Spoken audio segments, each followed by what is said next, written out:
Alors, de l'utilité de penser l'impact du diagnostic d'un enfant sur le groupe classe. C'est la question très intéressante et cruciale de comment on suit un enfant, un individu à l'intérieur d'un collectif. Alors, il faut penser que cet enfant, il est visible dans la classe.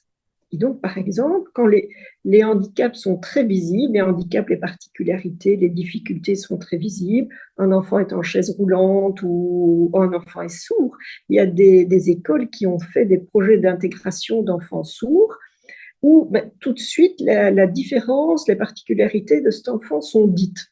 Parce que dès l'abord, c'est nommé, le projet est tissé pour, il y a un enseignant qui signe dans la classe, et bien voilà, c'est comme ça. Et c'est perçu très positivement, parce que parfois les autres enfants, ils apprennent aussi à signer, ça vient stimuler leur réseau neuronaux.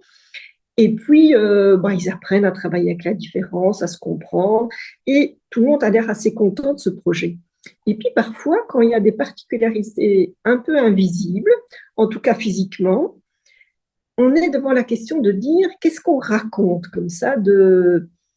des particularités de cet enfant-là, comment l'enfant peut les raconter, comment le groupe classe les perçoit. Est-ce qu'on les raconte comme une particularité de cet enfant-là ou est-ce qu'on vient faire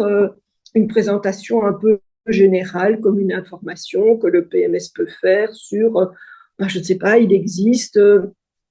dans la vie des gens qui ont des troubles 10, il existe différents types de troubles 10, il existe des gens qui ont des difficultés attentionnelles, elles peuvent être comme ci, comme ça, et puis les particularités autistiques, il y a quand même maintenant beaucoup de documents sur le sujet, ben, ça peut être envisagé aussi collectivement. Et puis je pense que les enfants, ils sont quand même pas idiots, ils savent bien, même si on leur parle collectivement, ils savent d'abord faire des inférences logiques et des déductions et alors ils apprennent à lire le paysage autour d'eux, et puis peut-être qu'ils comprennent qu'on leur parle quand même de quelqu'un ou de quelques-uns, et que ça suffit comme ça.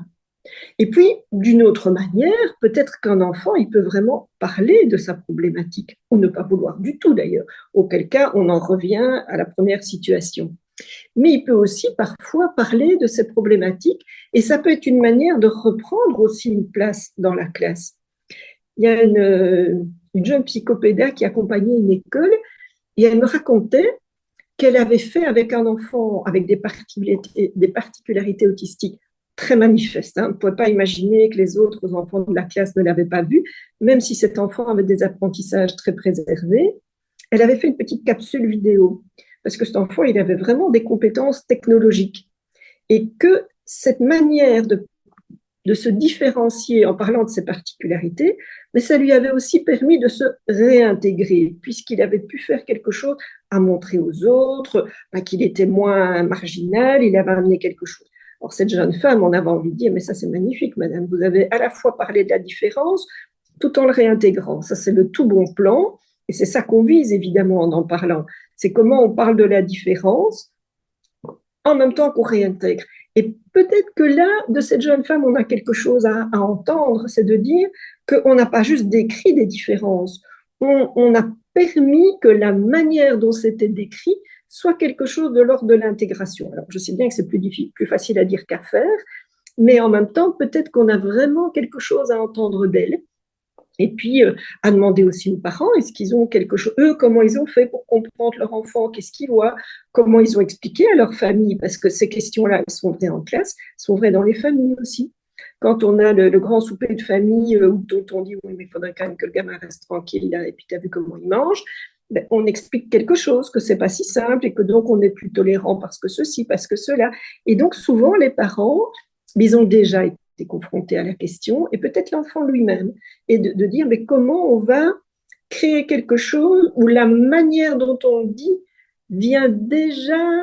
solutionner un peu ce qu'on dit, si vous voyez ce que je veux dire, où le processus est aidant par rapport au contenu. Si on dit qu'un enfant est autiste, il faut que la manière dont on le dit, dont on le montre, dont il le dit, le remette un tout petit peu dans la classe. Sinon, effectivement, on contribue à la marginalisation, et ça, sans doute, pour les parents et pour l'enfant, c'est pas entendable.